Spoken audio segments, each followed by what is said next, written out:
Eto mga kapakners, may bago na naman tayong panunuorin na luto ng ating magandang chef. Di ba nakita niya na yan, nag-face reveal, di ba? Kamukha ni Jillian Ward.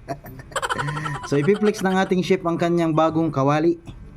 Tingnan nyo naman, ang kawali niya ay nahahati sa tatlo. Inabukod na niya yung sili. Hindi na niya inihahalo do sa main pero hindi tayo sure.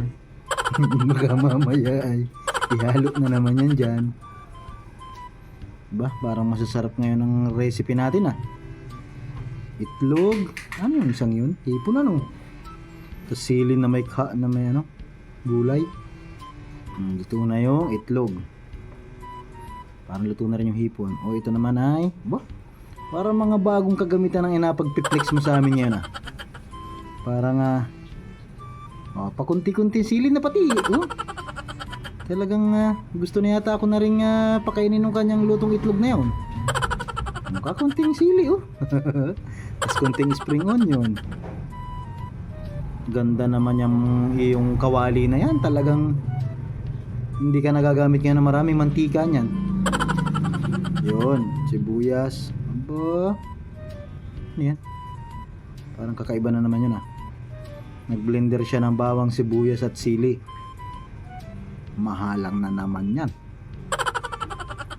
Tapos saan mo ngayon ilalagay yan? Ipinirito. Pagkatapos i-blender, ipinirito. Parang ang gagawa ng chili sauce ayon sa siomai. Hindi. Nilagyan ng sibuyas.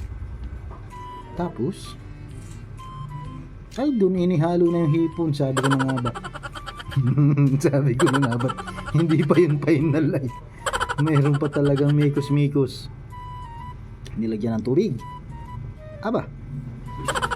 Ano yun? Hot sauce, nilagyan pa ng hot sauce. Nakulangan ka pa baga doon sa sili. Kala ko pa naman sa unang preparasyon ay ayos na. Naman pala nagapasakam-sakam laang. Tingni pa naman yung kung anong kalalabasan na naman yan. Yan, bitsin huli.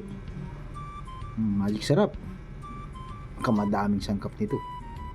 Wari ko na may labog na yung hipon na yan. Tapos ayun, may pipino. Ayun. Wala akong titikman dyan.